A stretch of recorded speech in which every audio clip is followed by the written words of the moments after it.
Nous sommes aujourd'hui là pour détailler le concept de nos lanternes publiques solaires. Elles ont été élaborées il y a 4 ans et depuis nous avons élargi la gamme et nous avons sans cesse apporté des améliorations, tant d'un point de vue éclairage que d'un point de vue logiciel. Alors ces lanternes ont été conçues à partir de leur cœur, c'est-à-dire à partir de l'éclairage. Notre métier c'est la lumière. Nous sommes donc partis de l'éclairage de la lanterne. Nous avons défini différentes photométries selon les besoins, une rue, un parc, un jardin, un parking, et commencé à élaborer une gamme. Une fois que ceci a été fait, nous sommes partis sur quelle énergie devons-nous utiliser, quelle autonomie et quelle puissance. Une fois que ça a été fait, nous avons défini la capacité de production que nous devons mettre en place, en évitant d'avoir des panneaux surdimensionnés ou très lourds.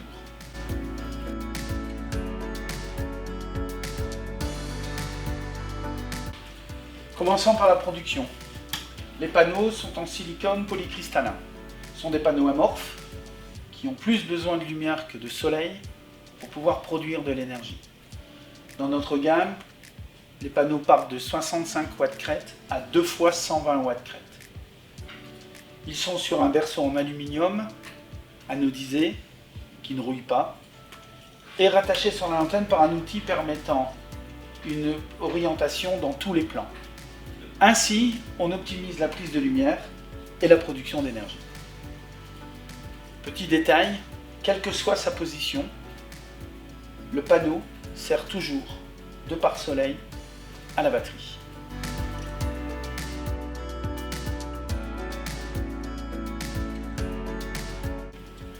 Parlons de la batterie et tout d'abord de sa position.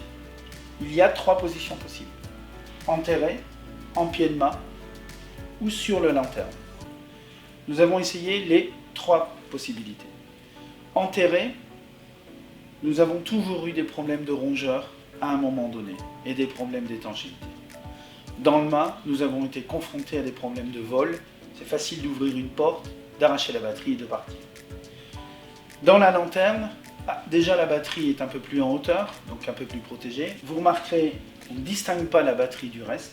Et d'ailleurs, elle est en plus cachée derrière un enjoliveur qui, sur certains modèles, s'allume. Maintenant, voyons la technologie de la batterie. Nous avons choisi le LiFePO 4. D'abord, parce que c'est celle-ci qui nous donne le plus de rendement. Nous avons un rendement de 95%. Par rapport à une batterie NiMH, par exemple, c'est 60%. Ce qui veut dire que sur 100% d'énergie utilisée, nous en consommons 95. Or, une batterie NiMH va en consommer que 66% et faire ce qu'on appelle quelques effets de mémoire. La deuxième chose, c'est la durée de vie. La durée de vie d'une batterie LiFePO 4, c'est 15 ans. Là aussi, en comparaison avec une batterie NiMH, c'est 8 ans, donc c'est presque le double. Les températures d'usage, alors on est en décharge de moins 20 à plus 60 degrés et en charge de plus 10 à 55 degrés. Sur la charge, la plage d'une NiMH est un tout petit peu plus grande, de 5 degrés plus grande. Parlons maintenant d'autonomie. La densité énergétique d'une batterie LiFePO 4 est de 120 à 140 Wh le kilo. C'est à peu près le double d'une batterie NiMH. Le nombre de décharge, c'est-à-dire de cycle total, est de 2000. Ça ne veut pas dire que vous pouvez la charger et la décharger 2000 fois, ça veut dire qu'elle supporte jusqu'à 2000 fois une décharge totale et une charge totale. À titre, encore une fois de comparaison, une batterie NiMH, c'est 500 à 800 cycles décharge-charge. Autre caractéristique importante, d'abord écologique, cette batterie est recyclable, elle a le label RoHS. Enfin, elle ne chauffe pas, il n'y a aucun risque d'autocombustion ou d'explosion, contrairement à d'autres technologies. Voilà pourquoi on a choisi le LiFePO 4 comme technologie de stockage de notre énergie.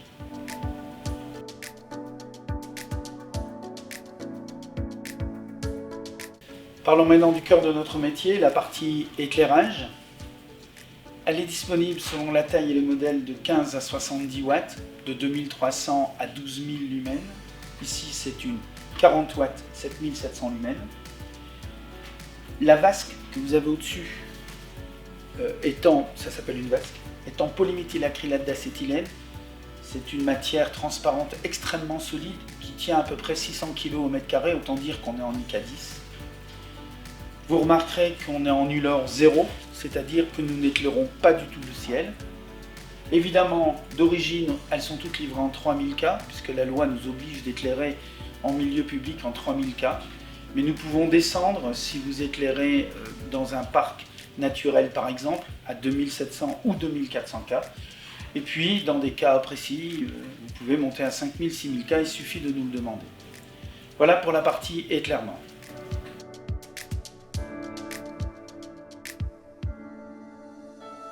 Parlons de cet organe-ci qui sert à deux choses, à détecter, on verra pourquoi tout à l'heure, et à indiquer ce qu'est en train de faire la batterie. 3 couleurs, vert, rouge, bleu. Je vous rassure tout de suite, le rouge est porteur de bonnes nouvelles. Quand il ne clignote pas, ça veut dire que la batterie est chargée. Quand il clignote, ça veut dire que la batterie est en train de charger. Le bleu va vous donner un état sur le voltage. S'il clignote vite, c'est qu'il est en survoltage. S'il ne clignote pas du tout, c'est qu'il est en sous-voltage. Ça peut être une notion très temporaire. Si par exemple on arrivait à des très très hautes températures, plus de 60-70 degrés, le logiciel mettrait en sécurité la batterie et donc les lumières bleues s'allumeraient. Ensuite le vert qui est en continu ou en clignotement, selon que la production d'énergie est en circuit ouvert ou en circuit fermé. La partie détection maintenant, sans doute la plus importante, quel que soit le produit dans la gamme, nous détectons de la même façon sur un rayon de 6 mètres en demi-cercle, c'est-à-dire qu'on ne détecte pas ce qui se passe derrière la lanterne. C'est un détecteur de mouvement et de présence qui va, lui, dire à la lanterne comment elle doit éclairer. Un grand nombre de modèles a une télécommande telle que ceci. On livre une télécommande par lanterne. Alors la première fonction de cette télécommande et de cette programmation, c'est de savoir éteindre la lanterne. Pour le 14 juillet, par exemple, on peut éteindre toutes les lanternes et puis les rallumer en appuyant dessus. Elle se mettra automatiquement dans sa programmation. 4 programmes. Alors le programme le plus utilisé, c'est celui qui consiste à éclairer à 100% dès l'instant où on a détecté la tombée du jour. C'est le panneau qui détecte la luminosité. Donc pendant les 2 premières heures d'allumage, on est à 100% d'éclairage. Puis on va descendre à 50% pendant 2 heures, sauf quand quelqu'un passe ou quand quelqu'un reste. Là on va remonter à 100%. Puis les 2 heures qui suivent, on va descendre à 20%, sauf quand quelqu'un passe ou quand quelqu'un reste. Là on va remonter à 50%. Et puis après le jour se lève, la lanterne s'éteint, elle a pu à travailler et la batterie reprend son cycle de charge.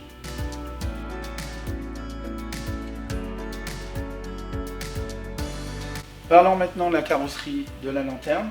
Elle est toujours en fonte d'aluminium avec une anodisation dessus de plusieurs microns.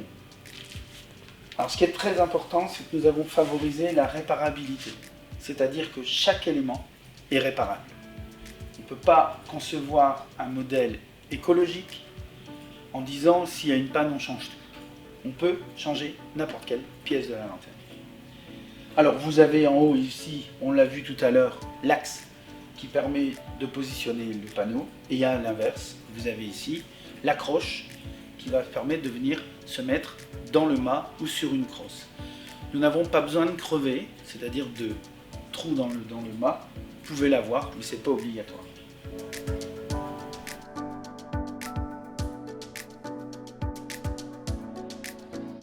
Dans la gamme, il y a quelques modèles qui sont proposés avec une caméra.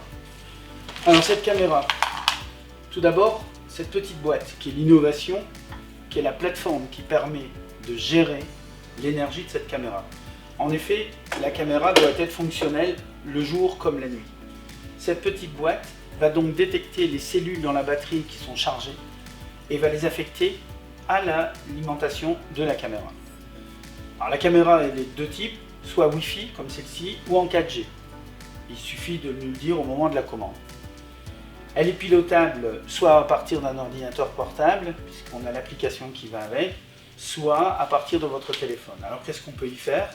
On peut la faire tourner, on peut y écouter, mettre le son, on peut la mettre en éclairage de nuit, c'est-à-dire en infrarouge, et puis on peut aussi recevoir des notifications lorsque nous avons une détection ou un phénomène qui se passe devant. Donc dans notre gamme, nous avons 4 modèles qui sont livrés avec caméra. Est-ce qu'on peut mettre les caméras des clients? La réponse est oui, à condition de nous donner les caractéristiques de la caméra et de voir si on est compatible dans les branchements et dans l'alimentation.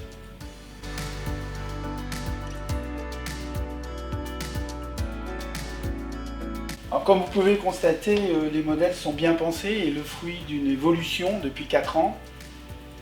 N'oubliez pas les éléments de personnalisation, la programmation d'abord. Vous pouvez nous demander des cycles de programmation particuliers que nous intégrerons en usine. L'éclairement, si vous voulez, du 3000, du 4000K. Et si vous voulez, sur les modèles qui bénéficient d'un enjoliveur lumineux, une couleur d'éclairement ou pas du tout d'éclairement. Avec 25 modèles dans notre gamme, il y en a forcément un qui correspond à vos besoins. N'hésitez pas à revenir vers nous, on est à votre disposition pour toute information complémentaire.